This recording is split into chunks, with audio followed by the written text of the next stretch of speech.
Sumainyo ang Panginoon. At sumaiyo rin. Ang mabuting balita po ng Panginoon ayon kay San Mateo. Papuri sa iyo, Panginoon.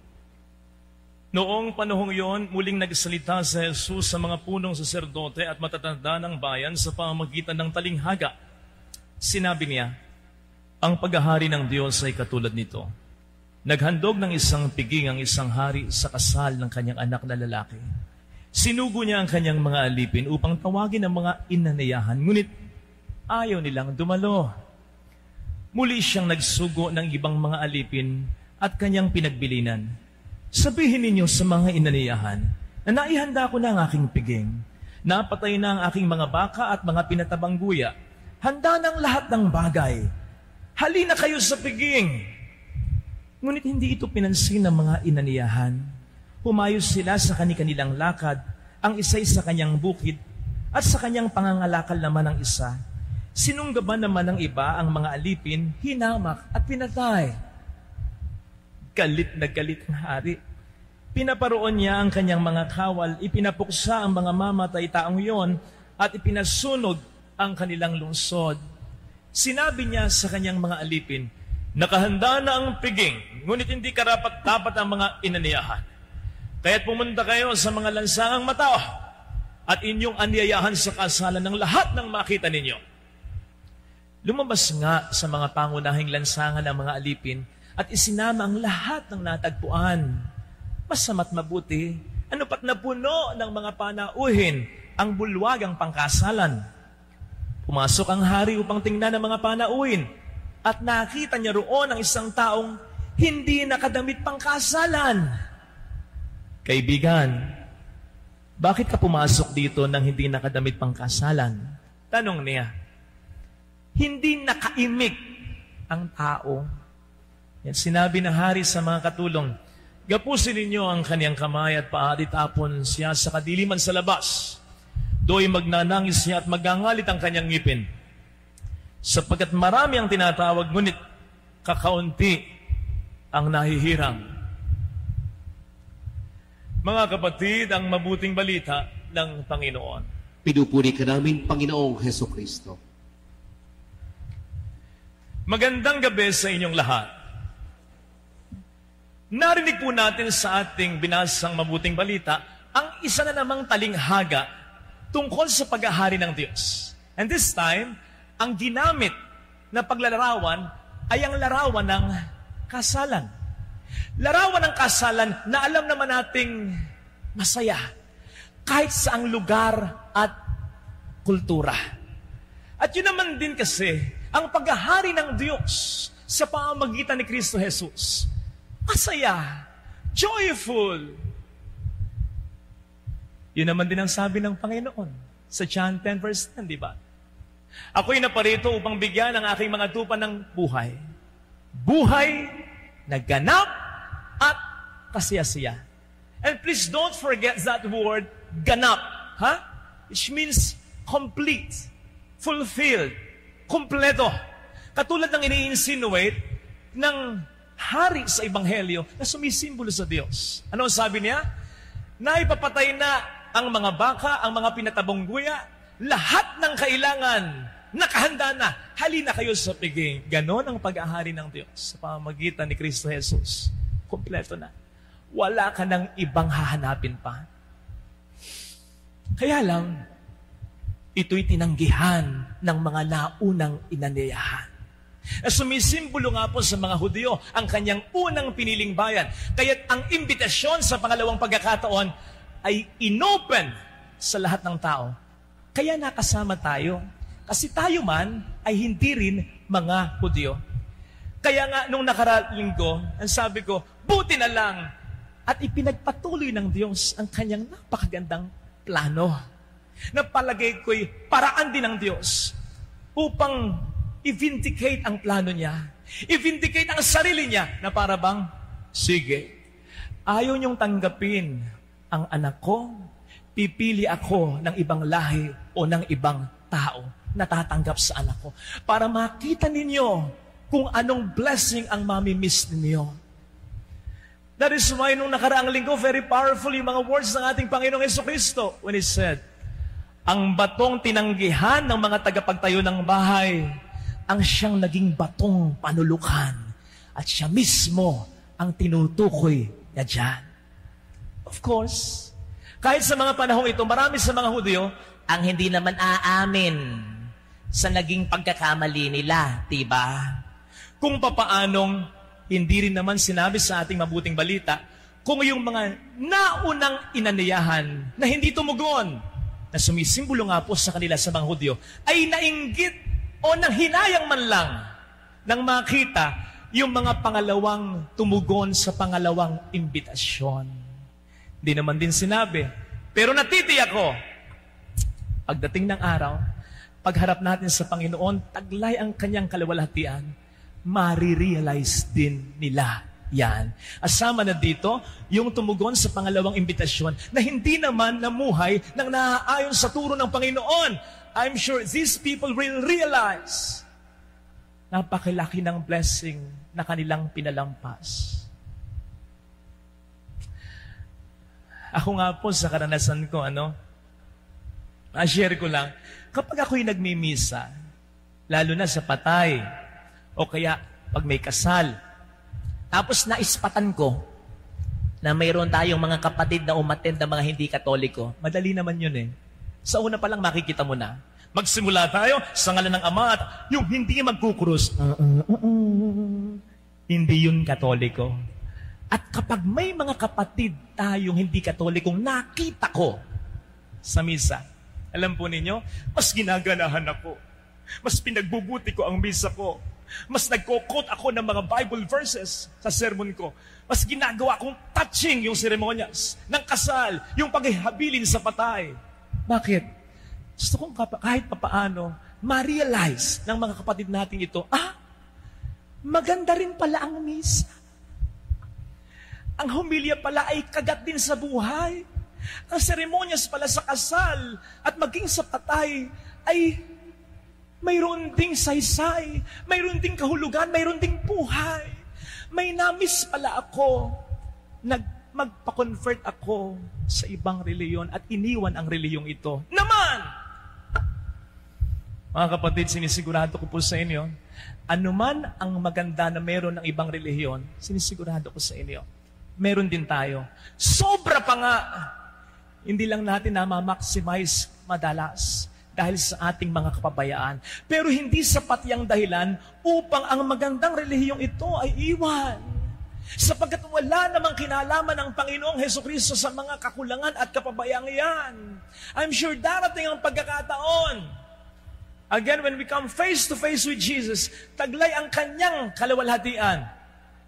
That's those who left Christ, even those who stayed for Christ, but did not really live up according to the expectation and standard of Christ, will all realize napakalaking blessing ang aming pinalampas. Lahat ng yan, katulad nung hindi nakadamit pang kasal sa Ebanghelyong napakinggan, will all be speechless, hindi makakaimik dahil sa malaking panghihinayang. Sayang. Now, let's get more personal. Mas gawin po natin itong personal. Sa papaanong paraan? You see, wala nang pinakamabuting taong nabuhay sa mundong ito, palagay ko, kundi ang ating Panginoong Jesucristo. Kaya, sino pa tayo?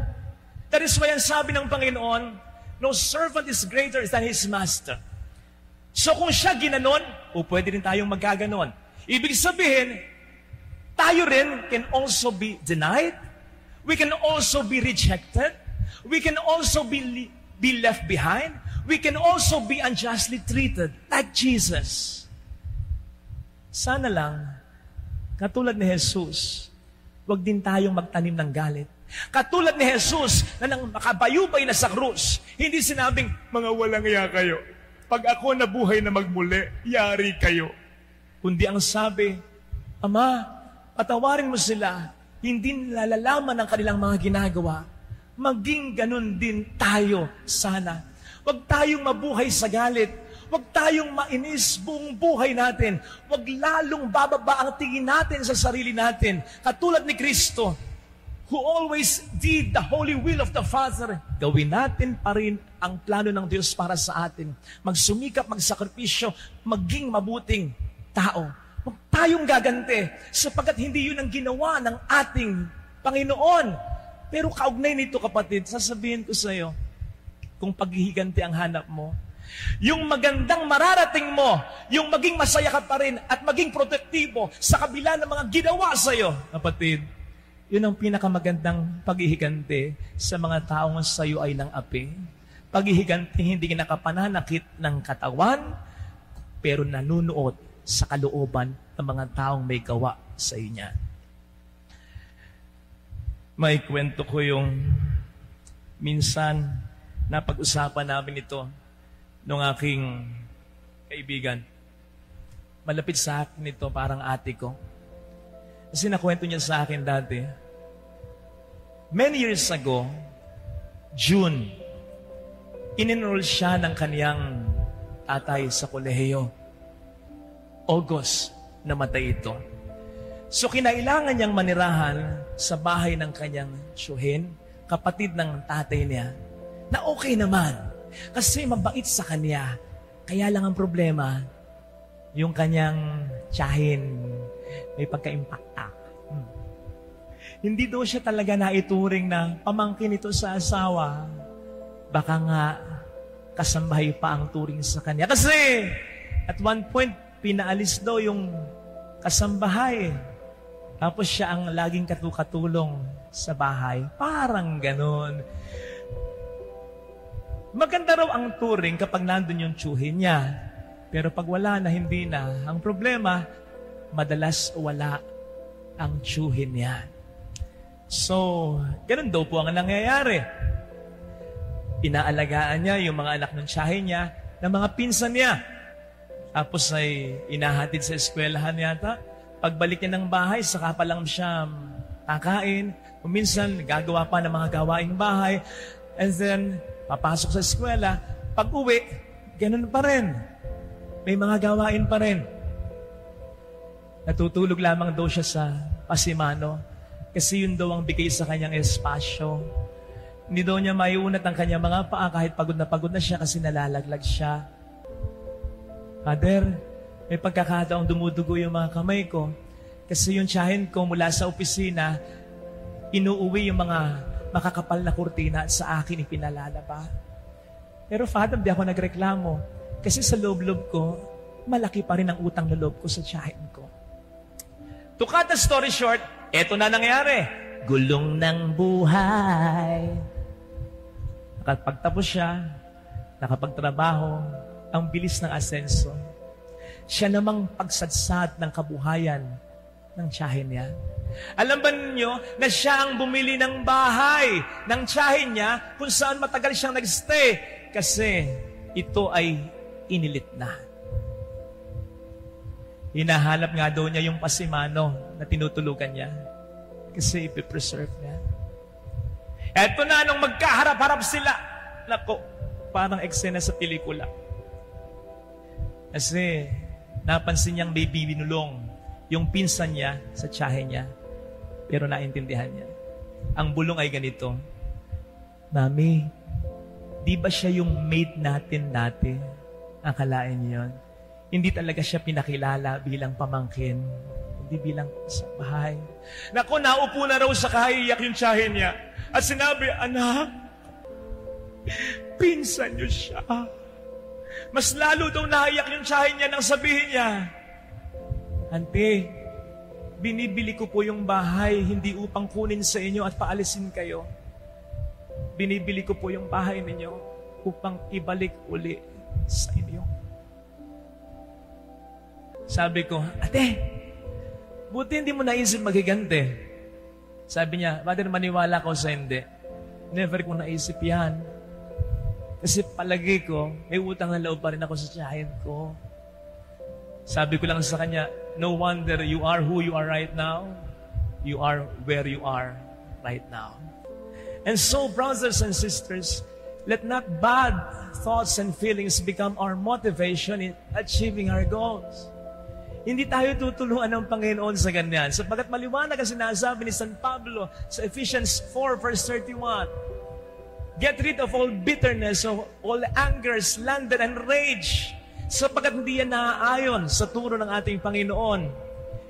Hindi kanya tutulungang umunlad kung ang motibasyon mo ay makapaghigante balang araw sa mga taong sa iyo ay nagpahirap. In fact, maabot mo man ang iyong pangarap dahil sa motivation yan, I tell you, sinasabi ng Ecclesiastes 4 verse 4, then all your achievements will all be meaningless. Kaya alisin mo yung galit mo. Hindi ito naaayon sa turo at kalooban ng ating Panginoong Jesucristo. Kasi pwede kang limitahan yan sa pwede mong marating. Hindi yan ang plano ng Diyos para sa iyo.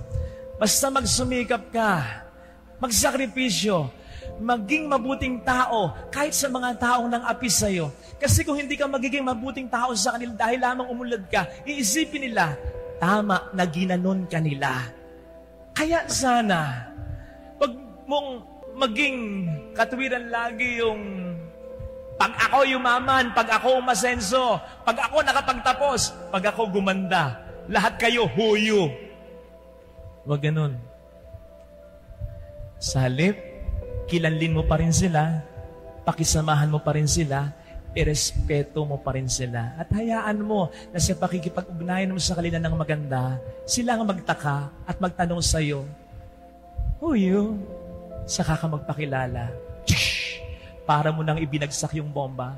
Kasi they will realize, ikaw yung taong dating inismall nila. Iyon ang magandang sampal. Hindi yung sampal na gano'n, kundi yung mag-asawang sampal na nagtagumpay ka at hindi ka naging alipin ng galit mo sa kanila. Patunay lamang na ang Diyos ay kumilos sa buhay mo. Siya ang nagpagtagumpay sa iyo. Siya rin ang naghigante para sa iyo. Yun ang sabi niya, vengeance is mine, not yours. Kapag ang Diyos pa naman ang naghigante, mas matindi. Kailangan mong bigyan ng upuan ang mga taong sa iyo ng api. Bakit upuan? Because they cannot stand how God will bless you sa kabila ng mga pangit na nangyari sa buhay mo. Yun yung magandang paghihigante. Hindi sa salita na maririnig dito ng iyong kapwa, pero lalabas dito. Pero paghihiganti sa pamamagitan ng mabubuting gawa, conquer evil with good. Makikita dito, papasok dito, at mananatili dito. God bless you.